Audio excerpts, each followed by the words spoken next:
Welcome everyone. In this video, we will study about class 8 history and we're going to do our chapter 5, that is the 1857 revolt, and part 3 we are going to do today.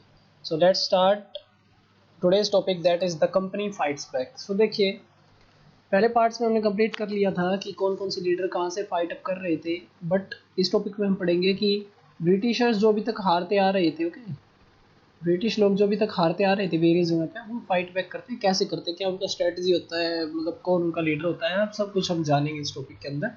सो देखिए, unnerved by the scale of the upheaval, the company decided to repress the revolt with all it might। वो अपनी पूरी ताकत लगाकर इस क्रांति को रोकना चाहते थे, बिकॉज उनको पता था कि अगर नहीं रोक पाए तो प्रॉब्लम हो जाएगी। It brought reinforcement from England। England से उन्होंने फौज बुलाई, पास्ट नए कानून बनाए, new law, so that rebels could be convicted with ease, so that rebels को पनिशमेंट मिल सके आसानी से, and then moved into the storm centres of the revolt.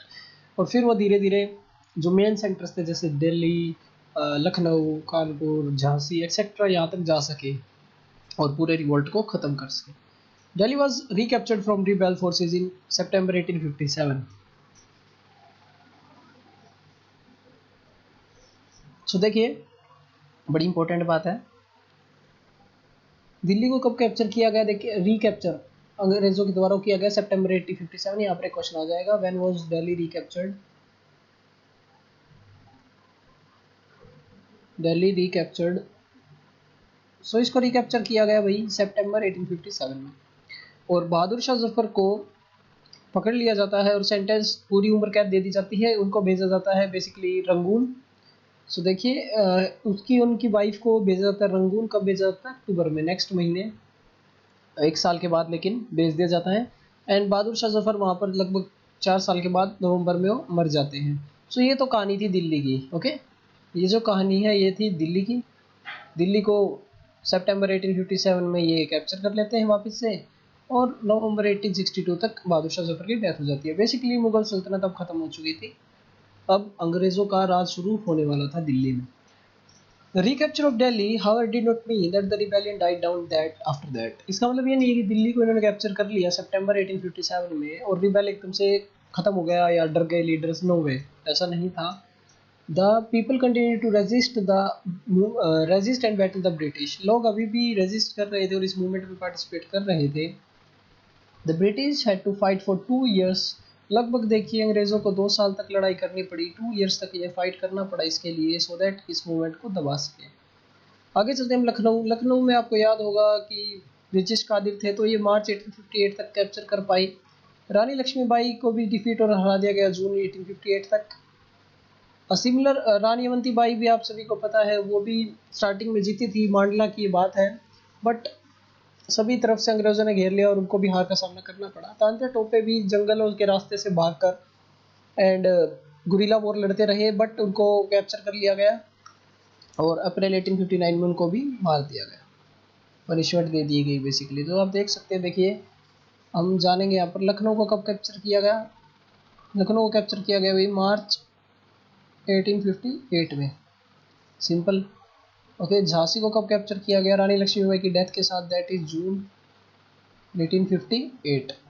चलिए, ये तो कुछ साल हैं और मंथ हैं जब कैप्चर किया गया वापस से, लेकिन हमें जानना जरूरी है कि किन्होंने इसको कैप्चर करवाया, ओके, वापस से अंग्रेजों की हेल्प किसने की, ये जानना बड़ा ही ज़रूरी है।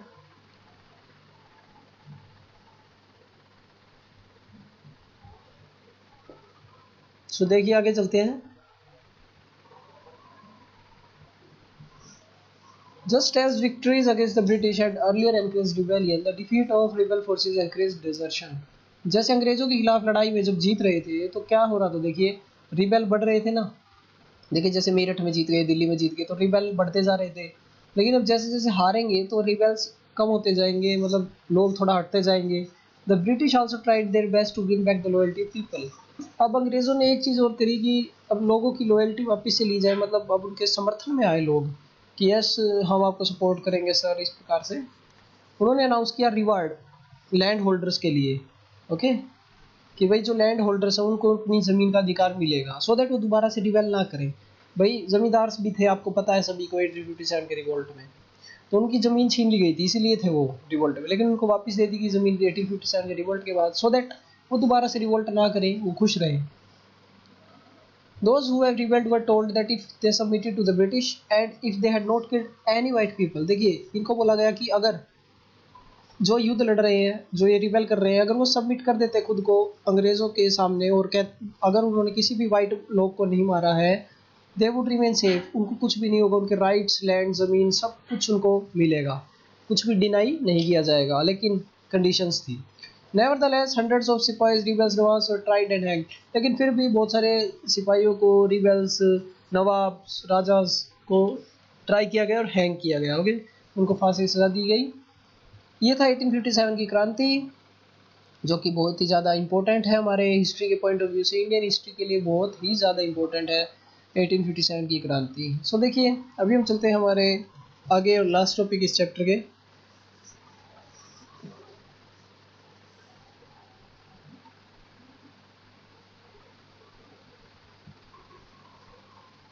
सो देखिए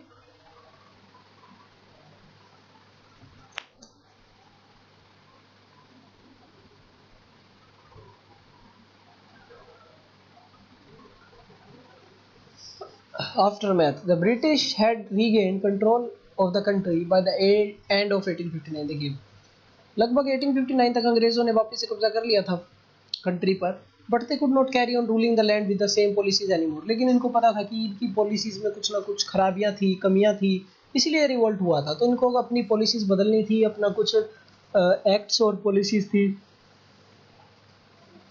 वो इनको चेंज करनी चाहिए थी, इनको आइडिया हो गया था इस बात का। सो गिवन बिलो कुछ इन्होंने चेंजेस इंट्रोड्यूस किए 1857 के बाद। देखिए क्या चेंज थे, ध्यान रखिएगा। पहला, the British Parliament passed the new act in 1858 and transferred the power of the East India Company to the British Crown।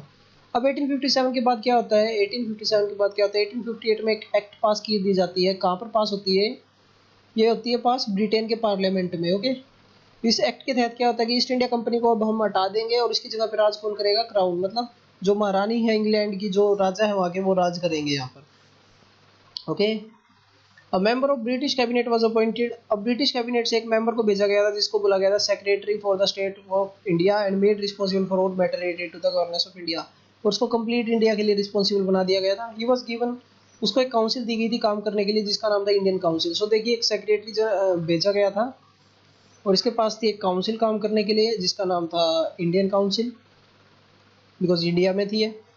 अब देखते हैं गवर्नर जनरल थे जो उनको टाइटल बोला गया viceroy, that is a personal representation of the crown, मतलब crown का एक रिप्रेजेंटेशन डायरेक्टली जिसको बोला गया था वाइसरॉय, मतलब गवर्नर जनरल नहीं थे।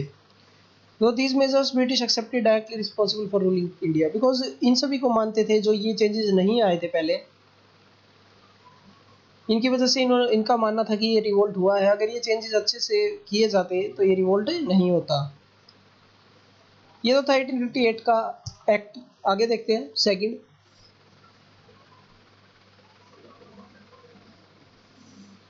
आगे है ऑल रूलिंग चीफ्स, सभी चीफ्स को बताया गया कि that their territory would not be annexed in future, मतलब जो चीफ्स हैं उनको बोला गया कि आपकी जो टेरिटरी है वो आपके पास ही रहेगी, हम आपसे नहीं छीनेंगे कभी भी, बिकॉज उनको पता था कि फिर भी वोट हो जाएगा। They were allowed to pass on their kingdoms to their heirs, उनके हायर्स को, चाहे वो एडॉप्टेड सन हो, कोई भी उनको अपना राज दे सकते थे। However they were to be made to acknowledge the British queen as their sovereign paramount, लेकिन ब्रिटिश क्वीन के सामने उनको खुद को अधिकार सौंपने पड़ेंगे ब्रिटिश क्वीन को। Thus the Indian rulers were to hold their kingdom as subordinate to British crown। इसका मतलब अब राजा लोग इंडिपेंडेंट नहीं थे, अब वो ब्रिटिश क्राउन के अंडर अपना राज संभाल रहे थे। बहुत ही सिंपल सी बात थी। लेकिन अब देखिए आप बहुत सारी चीज़ें जीत ली थी 1857 की क्रांति ने। क्या थी, देखिए अभी अडोप्टेड सन्स को भी अपने हायर्स बना सकते थे, ओके, वो भी राजा बन सकते थे। It was decided third that the proportion of Indian soldiers in army would be reduced and the number of European soldiers would be increased। अब इन्होंने डिसाइड किया कि आर्मी के अंदर क्या करते हैं, आर्मी से शुरू हुई थी ना लड़ाई, इसलिए इन्होंने क्या किया कि इंडिया के जो सोल्जर हैं उनको हम कम कर देंगे और यूरोपियन सोल्जर ज़्यादा आएंगे, सो दैट किसी को ये ना लगे कि हमारा रिलीजन वगैरह पर चोट पहुंचा दी और दोबारा से रिबेल हो जाए। ओके, इन्होंने कुछ स्पेशल रिक्रूटिंग सोल्जर्स का बनाना शुरू किया, जैसे अवध से, ओके, बिहार से, सेंट्रल इंडिया से, साउथ इंडिया से।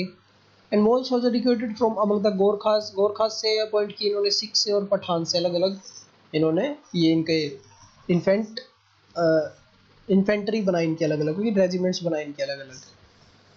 फोर्थ देखते हैं।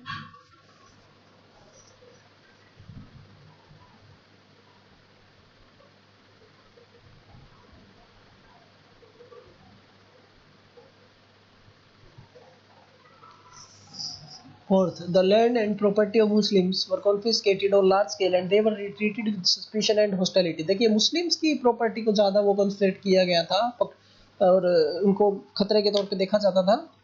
The British believed that they were responsible for rebellion in a big way, because Britishers को लगता था कि मुस्लिम ज़्यादा रिस्पॉन्सिबल हैं उनके इस रिबेलियन की वजह से। Okay, the British decided, fifth देखते हैं, to respect the customary religious and social practices of people in India. अब अंग्रेज़ों का मानना था कि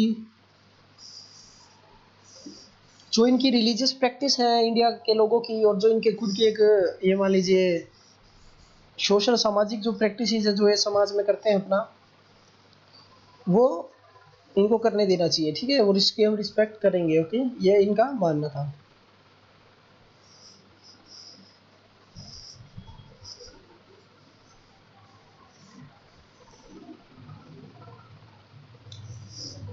सो आगे देखते हैं। Policies were made to protect landlords and zamindars and give them security of rights of their lands. आगे देखते हैं, पॉलिसीज बनाई गई जमींदारों के लिए, लैंडलॉर्ड्स के लिए, सो दैट उनकी ज़मीन पर उनका खुद का अधिकार रहे, ओके, उनके राइट्स रहे।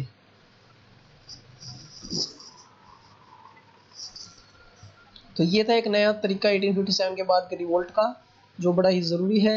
आगे देखते हैं हम एक मैप।